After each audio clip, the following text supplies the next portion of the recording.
Welcome, guys, to another podcast. We are so excited to bring this one to you. Welcome, guys. Welcome to our version of living an abundant lifestyle. We're super excited today. We've got Miss Mel here. Hello, Mel. Hey, thank you for having me on.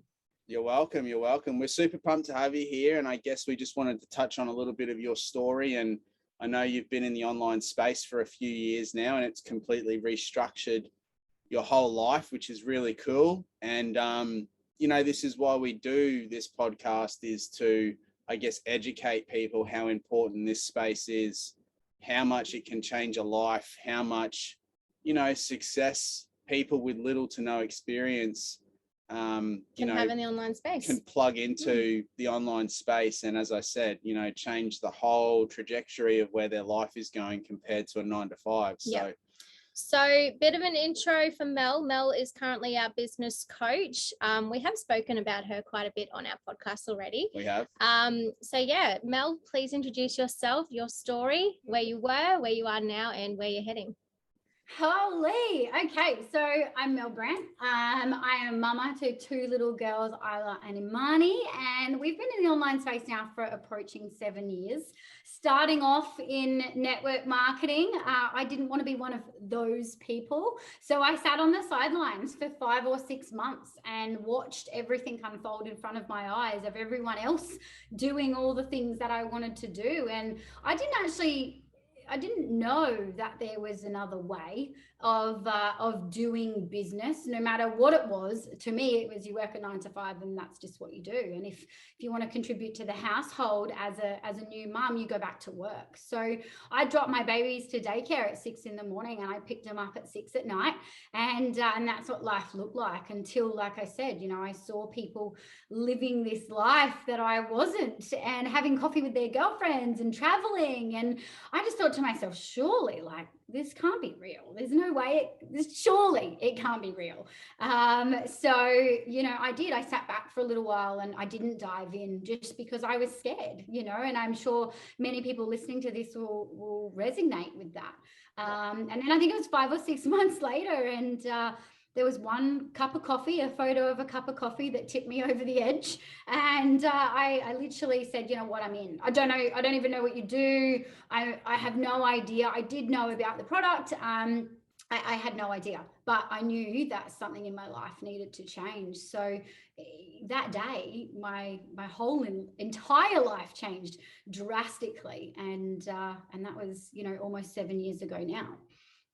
Amazing. Awesome. That's so cool. And I think you're right. So many people are scared, are skeptical. Maybe they have the self-limiting beliefs and that little voice in their head saying, you can't do this, or you're not worthy, or whatever the excuse that, people throw around upstairs. What was, I guess, obviously that was the turning point for you, but what were the things that you had to do at the very start to obviously gain some momentum in your business and, obviously learn some new skills and step outside your comfort zone? What was it for you? Well, there was many things. I dived in head first, no idea what I was doing, but I was really lucky to have some amazing uplines, amazing mentors. And I really grasped very, very quickly that it was a numbers game. And that I needed to remove the emotion. Obviously, it's not a game when people are changing their lives. That part is very, very serious. But the business structure and how to get the results that you wanted, you really just need to know what to do and how to map that out. So reaching out for help when I needed it was a real big difference in the difference between failing and not, was knowing that at any point I could reach out and get the help that I needed without feeling silly or, that I didn't know enough. So that was one thing. But I think also understanding the difference between attraction marketing and selling was a big thing for me. I really needed to want to get to know people online for no other reason than wanting to get to know them online. If they then wanted to know what I did or how my product could help them, then great. That was amazing. So I've actually ended up with, hundreds of thousands of cheerleaders, that constantly cheer me on no matter where my life's at. And to me, that's the win. That far outweighs any business. It's the people that you meet in doing something like this. So for me, it was, who did I need to become? It wasn't more what did I need to do, it was who did I need to become. And then once you know who you need to become, you then know all the steps you need to take of what you needed to do. And for me, I needed to heal a lot of childhood trauma. I needed to heal a lot of past trauma that I was carrying, and your business will only ever be as big as you. So I needed to go and do the work on me in order to become the best version of myself. And I honestly believe the money and all the rest of the stuff follows while you have that courage to take those steps. So in regards to working on yourself, how long did it take you? And obviously you are still working on yourself today. Yeah, so I think for me, I didn't dive into personal development. I actually didn't even know what the word personal development meant. And I'm not even joking you. The first time somebody said it, I was like, what? Yeah. You do? It didn't make sense to me. I'd never been introduced to it. I never grew up around anybody that was in any way, shape or form growing their mindset. Very much came from a lineage of poverty mindset. And that was ingrained in me. As far as I knew, that was what existed and that was it. So for me, it took a little while. It was a little bit like, whoa, this is different. I think the first big pivotal moment for me in personal development was The Secret. And I just went, whoa, where has this stuff been my whole life? And then after that, my first probably large investment was about $6,000. And at the time, it felt like $600,000. And I invested in a mindset course that actually uses a very similar process to breaking a horse's spirit. So very much break you down and rebuild you type of stuff. And that still serves me to this day. It's still the gift that keeps on giving, that one. And after that, I went, wow, you really do have to get people to help you with the things that you don't know, because you only know what you know. And there is a whole entire other world that we haven't even looked into yet. So I think it's just having that open-mindedness that we don't know it all, and there's a massive journey to go on. And even now, after investing a hell of a lot of money in personal growth and business coaches and continuing to do that, every day I'm like, really? Does that exist? There's all these things that I just keep learning. So I've now become obsessed, and my focus shifted, a couple of years ago now, into becoming obsessed with marketing and obsessed with how to build businesses online. Yeah. I love that. And it's all about becoming the best version of you. And this type of stuff is not taught in school. You're not taught about mindset in school. You're not taught about, entrepreneurship. And as I said, becoming the best version that you can be. You're kind of just taught to fall in line and do what everyone else does, and from our parents and their parents and their parents, and that's just the way it's been. So you're not taught that a lot of the shit that you have isn't yours either. Yeah, you're not taught that a lot of the things and the mannerisms and the way you do things aren't yours either.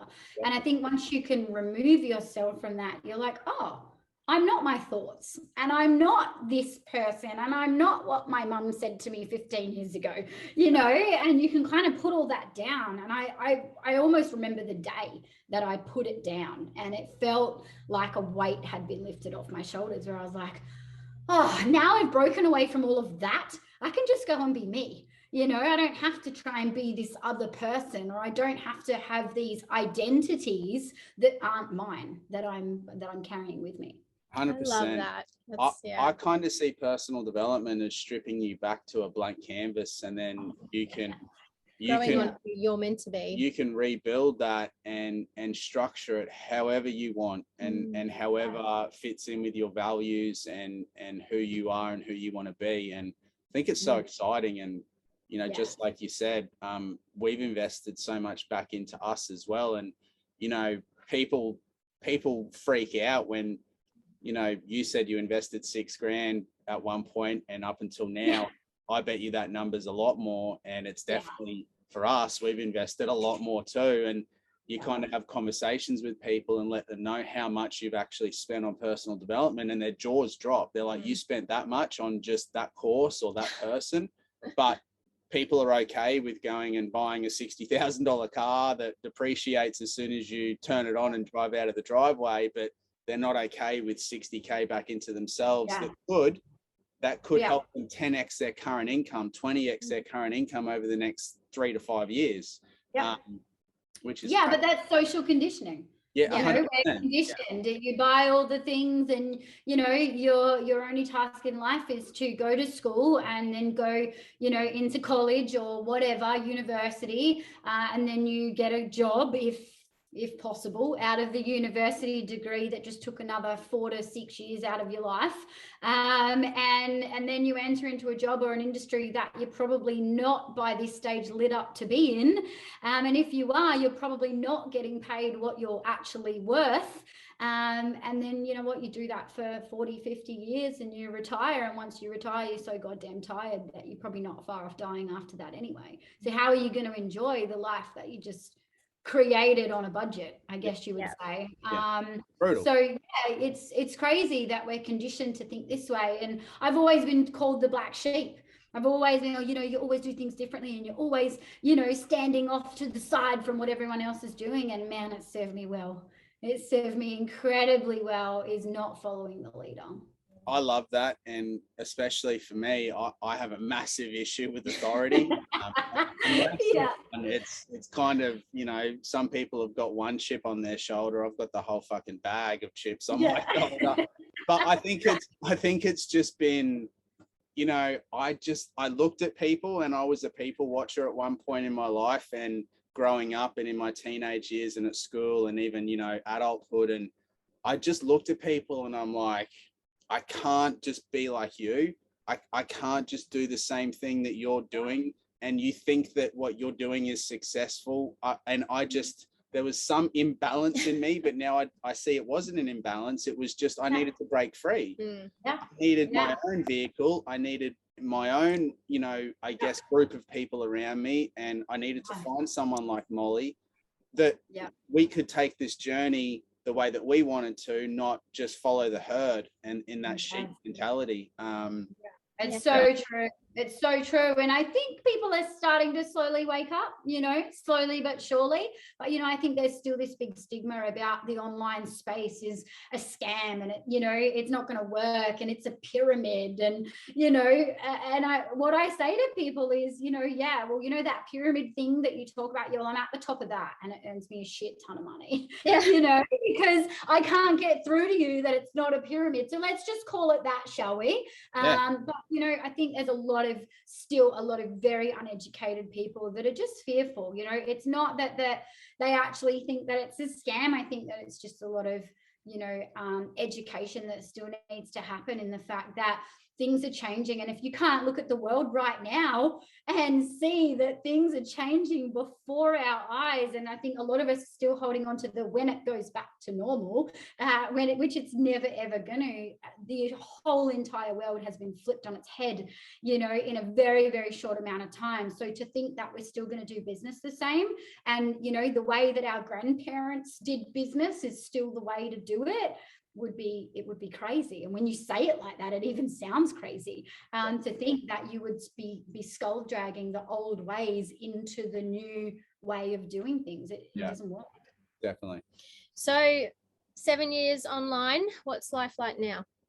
Well, as I sit here in our home, and I don't want to get emotional, so I'm going to try not to, but you know, 7 years ago, you know, dropping my kids off to daycare, watching, you know, coming into the door and having the daycare teacher say to me, "Oh my God, Imani took her first steps today," and being like, oh my, like so deflated, you know, that I missed every milestone. And, you know, as much as it's still pedal to the metal these days, because what we're creating is monstrous, you know, and there's still times that I miss out on time with my babies. The picture and the vision that we have is so incredibly large that to have created, you know, $1 million company turnover in very, very short amounts of months, in 7 years, like 7 years is not a long time at all, you know, to be able to create the life where now we have so many choices. And, you know, when my kids, I said to them the other day, you know, you guys have been really patient with what I'm creating at the moment, and where would you like to go? And I'm thinking, if I was a kid, and Brent would probably be the same, if I was a kid, I'd be like, I'm cashing in. Like, we are going full tilt with this. And they're like, can we go to SeaWorld? And I'm thinking, oh my God, you know, they definitely keep you humble. But you know, for me, it's such an epic thing to be in a situation where, you know, only 16 months into my journey online, I became a single mom, and to have gone from worrying about checking the letterbox to now, like, the postie's my best mate, you know, to you know, being able to create such amazing things that are far bigger than myself, to be able to give back to people in a way where, you know, it doesn't matter anymore, you know, hey, that's going to cost you $50, so it's going to cost you a couple of $100 to do it. You know, it's like, let's just do it. You know, if the impact's going to be huge, then I'm all in. So, you know, that's a big thing. But I think also 7 years on now, the biggest lesson that I've taken out of this, or the biggest gift that I've got out of this, was I was able to show my girls what it looks like to chase your dreams. And now, you know, they come to me almost weekly with their next little business idea that they want to roll out. And you can't buy that. That is going to set them up for life, where I'm not about leaving a legacy. I'm about showing my kids how to create ridiculously massive businesses that are going to be able to help themselves stand on their 2 feet for the rest of their life, and probably many other generations to come. So I think that that's the new age legacy, is teaching people how to have high paying skills. I love that. We got asked what's our legacy we got asked yesterday on yesterday. live, and your answer honestly is so on point with exactly what we said. It's not about leaving them X amount of dollars. It's about helping giving them set up, create options for themselves. And I think that's what people are missing out on. You know, people say they want financial freedom. What does that even mean? Like, is that $5 grand a month, 10 grand, 50 grand? People and you know what, I'm going to have so much damn fun with, you know, what we've created, that there's probably not going to be a lot left over, right? And my kids are like, really? And I'm like, well, you know what, if we want to send it, we'll send it. But you know, I said to them, how about I show you how to do the same thing, if not better? And you know, and they're very competitive. So when my daughter sort of went, I can build something bigger than you did, I was like, get them, girl. You know, I've got you back. So to me, that's the best gift I could have ever given them, in all of those times of what felt like failure, and what felt like I was letting them down, and what felt like, oh my God, this isn't how the normal family looks, you know, and this isn't what the normal businesswoman looks like, and all these stories of the normal social conditioning that happens still to this day. You know, I was able to show them that it doesn't matter. It doesn't matter what you're hit with. If you have the drive and determination, and you are 100% committed, this is what 100% commitment looks like. And it is, you do not stop until you get to where it is that you're going. And then when you get there, you reset your goal and off you go again. So, you know, we're stoked with what life looks like now. Yeah, awesome. So to everybody listening, we do have an upcoming webinar on Thursday, the 21st of October. It will be hosted by the 3 of us. So if you are listening to this prior to the 21st and you want to jump on and see what our business vehicle is, and, you know, everything that we've got happening in the online space, and become a part of it, please reach out to us. Let us know that you're keen to watch it. Or if it's after the 21st that you're listening to this, just send us a message, say, hey guys, I'd love to watch that webinar that you've held. We're more than happy to share the information with that one. So yeah, I think We'll wrap it up here. Yeah, one last question just yeah. to end this. What's just one piece of advice that you would give someone just that's fence sitting or that's apprehensive about jumping in the online space or has never dipped their toes? You know, what's just the one piece of advice that you would say to them now that could potentially help them change their mind and take that leap? I think there's probably a few little snippets. One of them is, if not this, then what? Yeah, like if you don't jump into something new or learn a new skill or find another way, you're going to be staying right where you are. So why not? The other thing is, no harm can come to you. You know, you're in control of what this looks like. I think there's a lot of fear in people that, you know, all your money's going to be taken and, you know, like you're in control. You get to drive this ship and no harm can come to you from looking into this. No harm can come to you from coming to the webinar and listening to how Brent and Molly have built their businesses, or, you know, coming to the webinar and listening to my entire story, you know, the pain points and all the shitty bits as well. You know, so that would be my biggest thing is, you know, you have to take a risk on yourself. And there is a really cool window at the moment, I guess you would call it, where, you know, people have come into the online space and it ramped up there for a while, and then it kind of, you know, everything kind of tapered off. And I honestly feel as though everyone, you know, might have dipped their toes in and it wasn't for them. And now there's this new era of people that are coming through that go, you know what, we get it. We get it, and we know what this looks like, and we know that we need to pivot in this world right now. So there is a monstrous amount of people that are looking into the online space. So if you don't, yeah, you could potentially be somebody that got left behind later down the track. So yeah, if not this, then what? And I honestly wish that I had started earlier. Honestly, wish I had started earlier. Yeah. I 100% agree. I think it's the calm before the storm. Yeah. I think the everyday person can pick up a smartphone or a laptop today and earn 6 to 7 figures. Yeah. And that is Exciting. insane. And, you know, to be alive right now in the best time that a human being can be alive, in our opinion, with these opportunities to set yourself up is amazing. But I think, you know, there's a lot of pressure being put on people to do certain things at the moment that they might not want to do. And I love the fact that in our household, there's no fear. Yeah. There's no fear that we have to go and do or join or be or get anything, because, you know, we work online. So there is no restrictions moving forward as to what our life can look like or how we can roll it out. Obviously, we can't travel. We can't just get on a plane and bust it over to Bali or anything like that. But, you know, there's no other fear for us, which I think is really cool.